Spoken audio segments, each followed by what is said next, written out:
In Conversation with Terry Shepard, award-winning broadcaster, narrator, and author.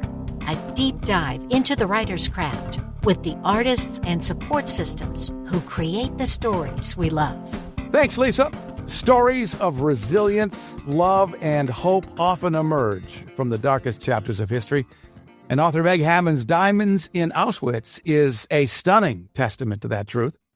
A lifelong storyteller with a passion for history, Meg weaves an unforgettable narrative of survival in the face of unimaginable cruelty. Her novel follows Rachael, a Jewish woman imprisoned in Auschwitz, who finds a hidden diamond ring, a symbol of hope in a place where hope is all but lost. Intertwined with her story is that of Samuel and Hanna, a young couple in Nazi-occupied Prague, whose love is tested as their worlds fall apart. Meg Hamand, welcome to the conversation. Thank you. I'm so excited to be here. This was quite a story. How did it come to you? Like a bolt of lightning, honestly. I had read a couple years ago Wendy Holden's Born Survivors, and it's a nonfiction book about women who went into Auschwitz pregnant. And yeah, it's an amazing book. There was a tiny little tidbit part about this ring. So this woman had held on to her family heirloom engagement ring. And as she was walking into Auschwitz, she was like, I am not going to let the Nazis have this. And so she dropped it in the mud before she went through the selection process. And it was just a sentence or two in this entire book, and it stuck with me. And I kept thinking, what if you were a prisoner in that camp and you found this ring? It's essentially worthless, right? You can't trade it for nearly the value. You can't eat it. But how would that change your life? How would finding something so beautiful maybe wake you up? And so it hit me all at once, that, and then how did it get there? And what did someone have to do to hold on to it and keep it from the Nazis all of this time? And so the two storylines that kind of intertwine themselves in the novel came to me all at once. I remember driving to work as this was coming to me, calling one of my friends and saying, I think I've got something. Does this sound like something to you? And she was like, you got to write it. And so that's how it came to me. And the details filled in as I did lots of research. Why did you want to tell the story? Oh, I have a heart for historical fiction. That's my favorite genre. I read everything, but that's really important to me. I think that there are so many amazing stories in different historical events, World War II especially. And so I felt really strongly that we needed to tell the story. And even though my characters are completely fiction, all of the scenarios that they're in, all of the places that they were, and even some of the side characters that they meet, that's all based in fact. And I think if we don't know that these things happened, if we start to gloss over them or water them down, we're really doing a disservice to those people that lived through it, survived it, or even worse, didn't survive through it. How do you balance historical accuracy with storytelling? Oh, that's a good one. I think historical fiction is the best because I can take what I like from it and make up the rest. So I really, in my author's note, I really work through what scenes are real, where's the research and the fact, and what did I make up? But everything, like I said, everything that happens to the characters, that happened. My one character, Rachael, she's got it rough. I feel real bad for her. I named her after my sister. So I'm sorry, Rachael, my sister. But I was very purposeful. And every terrible thing that happened to her was meant to show the progression of all the terrible things that happened to Jews in Prague at that time, starting with her oldest son and then her husband. And it was all meant to be very representative of how things just got progressively worse and worse for them. So I tried to really be true. Maybe it didn't all happen to one person. Rachael gets it pretty bad. But all of those things happened. And the diamond ring is really the central character of the story. What is its significance to Rachael and the other characters? I think it's the physical embodiment of things are going to go on. So one of the big themes throughout the book is if no one knows my name after this is over with, did I even exist? Rachael really struggles with, if people don't know I was here, was I ever even really here? And so that's how the ring is. That's the physical embodiment. It is here and it keeps getting passed on and it drives the point of view. So whoever's in possession of the ring is the story that we're seeing. And then on top of that, it's resistance. It's that little, what did it mean to the Nazis that someone was able to hold on to a ring up until the point they went into Auschwitz, or where they were able to hide it when they were in Auschwitz? It really did nothing, right? It didn't hurt them at all. But what did it do to the people that were able to fight back in that little tiny way? And if everybody could fight back against evil and what they know is wrong in just little ways like that, they're going to start to build up to be a full tide of resistance. We're talking with Meg Hamand about her historical novel, Diamonds in Auschwitz. Her website is Meg, Hamand, author, meghamandauthor.com. Love, hope, and resilience are central themes to your story. Why was it important for you to highlight these aspects amid the horrors of Auschwitz? Because it is so horrible. The story can get pretty dark because that's what happened. But I think at the end of the day, if we can find it in our lives to find beauty, to see art, to make connections with other people, there's always going to be hope for everybody. And that's what Rachael really starts to learn when that ring wakes her up in the very first page of the novel. I think she realizes that not all is lost. Not all is ever lost. There's always going to be something more that we can live for, fight for, a purpose to our life. We just have to find it. And in this case, it was like that ring is what woke her up and helped her find that. My generation, I'm a child of the 60s, was taught about the Holocaust in school. What kind of research did you do to ensure the historical accuracy of your story? Yeah. Like I said before, I read a lot of historical fiction and I read a lot of nonfiction as well. So I feel like a lot of the basics I knew. I started researching specifically the geography of people that went into Auschwitz. And that led me to Terezin. Now I'm going to use the Czech name because Teringastash German is not one of the languages I speak. So we're going to go with Terezin. That was the ghetto outside of Prague. And then I found out that it was mainly populated with artists, musicians, college professors, really artistic minds. And that was perfect because my story was already going to be about art and beauty. And then that took me to Prague. And just to think about Prague, and you're thinking of art and beauty and history and culture and like this melting pot of all these different things, it was so perfect. So a lot of my research really honed in on Prague and Terezin and then the living conditions in Auschwitz. So I wanted to be very authentic to that. So before I ever wrote a description of a place, I'm looking it up. I'm re-looking at the books that I had read.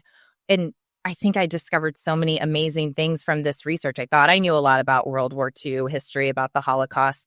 But in Terezin, I talk about an art class that takes place. And my one character, Hanna, is an artist. So she comes in and she helps with this art class. And that 100% happened. There's actually a display of the artwork at the U.S. Holocaust Memorial Museum in Washington, D.C. You can see a little bit of their artwork. So I found the book of the artwork and the poetry that these children had put together, and it was really moving. And that is where I think historical fiction is so important, because I never knew that. And how many people didn't know that this had happened? And to the credit of all those children that went into Terezin and didn't come out, we need to know about these things. What was the biggest challenge for you about writing about such a difficult period in history? I was like actually making myself sick sometimes when I was writing some of the scenes. My first draft, I think I glossed over a lot of things. Oh yeah, this terrible thing happened. And I was going to say it happened off screen, remembering it. And as I was working with my publisher, Greenleaf, who has been fantastic, and the developmental editor, they're like, we can't gloss over some of these things. We got to see it. And so to have to sit down, and sometimes I'm like, I can't believe I'm writing this. This is so terrible. I'm so sorry, Rachael, because it's all the bad stuff seems to happen to Rachael. So I think sometimes I was appalling myself that I was even having to write this. But that just makes it hit home even more for me whenever I think about those scenes, and that, okay, these characters are fictional, but this happened to people. This happened to many people. What did you do to recenter yourself after having to write such tough paragraphs and scenes? I take my dog for a walk. Right? Like anybody would. Yeah. I would hang out with my daughter. There's a child in the novel, Haya, and she's really based off of my daughter, especially because I wrote this quite a few years ago. So my daughter is about the same age at that time. And a lot of the different aspects, especially the playful, curious, restless aspects that Haya has, those are coming directly from my daughter, unplugging and seeing the bright side of children again, instead of the poor kids that are living in Auschwitz. We're in conversation with Meg Hamand. We're talking about her brand new book, Diamonds in Auschwitz. As this airs, it is available everywhere, wherever cool books are sold. Rachael and Samuel's journeys are so different, yet intertwined. How did you approach writing from those two perspectives? Yeah, so I wrote them separate. I wrote the Hannah and Samuel storyline all at once. And then I laid that storyline out, and then I started outlining Rachael's storyline. And I tried to have it set up when something climactic was happening with Hannah and Samuel. I tried to have it pair up a little bit with Rachael and Haya. And then I, like a deck of cards, just folded them in. So my husband actually kept saying I was writing two books. I said, it's one book. I just wrote half of it, and then I wrote the other half. And he kept saying, I haven't read the second book. It's one book, I promise. Why do you think it's important to continue telling Holocaust stories today? Yeah. So think 50 or 100 years from now, if we aren't telling the story, or we are, again, watering it down, what's the risk that the generation 100 years from now looks at it and goes, past generations were a little bit tough on the bad guys of that time period. It doesn't seem like it was all that bad. And that's how we start to make the exact same mistakes going forward. So as brutal as some of the scenes are, as some of the true history of World War II is, it's hard to swallow. We don't like to hear it. It's very painful. We need to keep the honesty of that time period going so that we don't ever make that mistake again. So how do you see historical fiction shaping modern conversations about resilience and humanity? I think that it just makes it so much more relevant. I think we can look at times in history and start to see parallels. And never am I going to say that anything we're experiencing now is the same as the Holocaust, but there are parallels in all of these different things in history.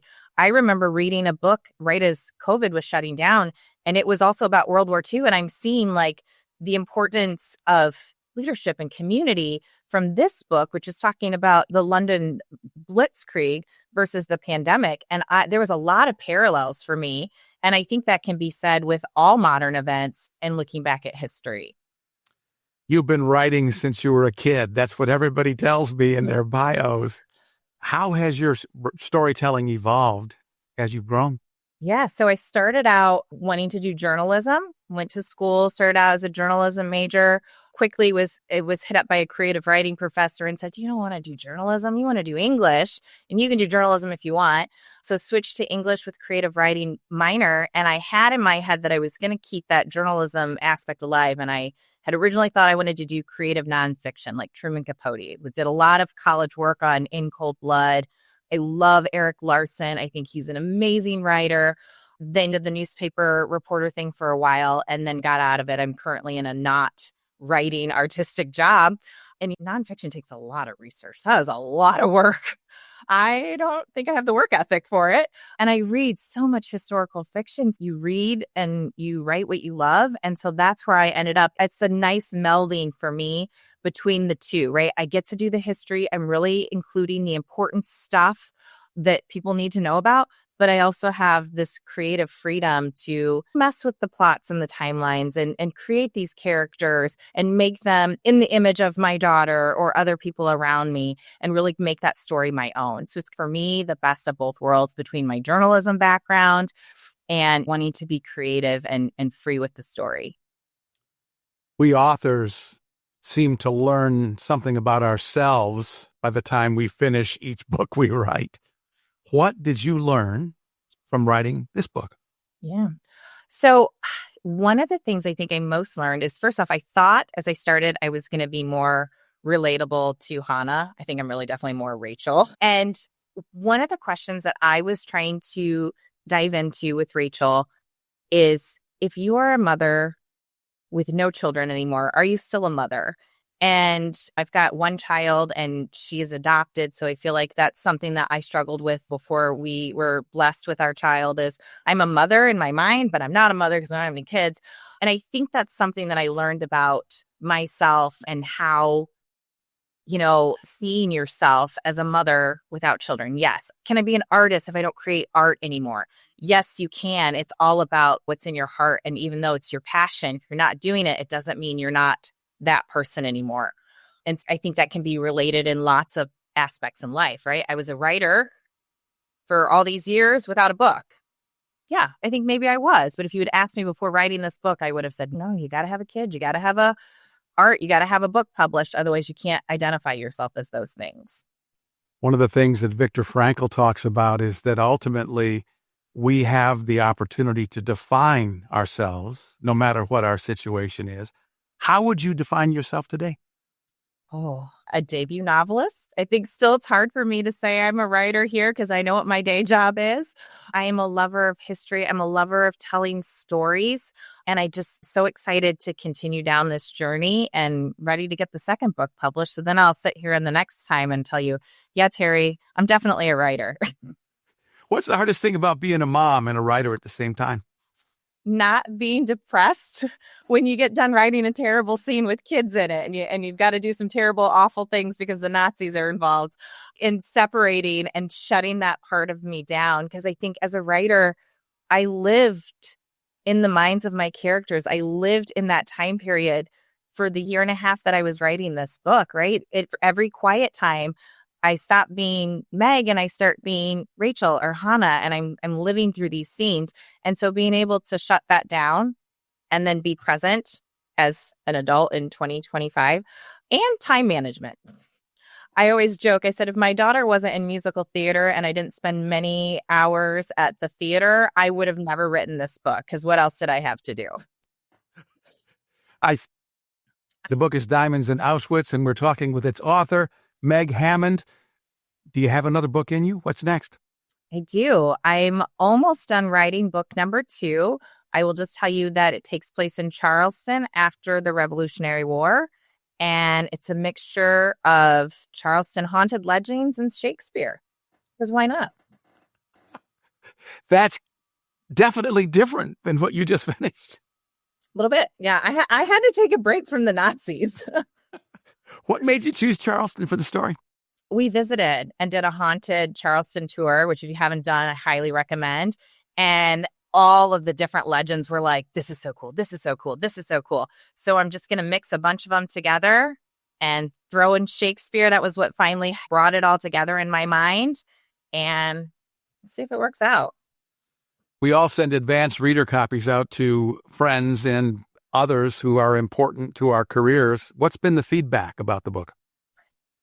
It has been overwhelmingly positive. It is so humbling to hear such positive reviews. One of them said that Diamonds in Auschwitz was a significant contribution to Holocaust literature, and that really made me tear up. That was an amazing compliment to be. There are so many wonderful books written about the Holocaust and World War II, and I don't put myself on that level with many of them. But to be considered important, to feel like I'm making a contribution in that memory, that's so touching for me. A powerful story by an amazing debut author. I've read it. I highly recommend Diamonds in Auschwitz by Meg Hamand. Her website is Meg, Hamand, author, meghamandauthor.com. Meg, thanks for the conversation. This has been great. Thank you. Thank you. It's been great talking with you. In Conversation with Terry Shepard is a copyrighted presentation. All rights reserved. I'm Lisa Davis. Join Terry Shepard next time in Conversation.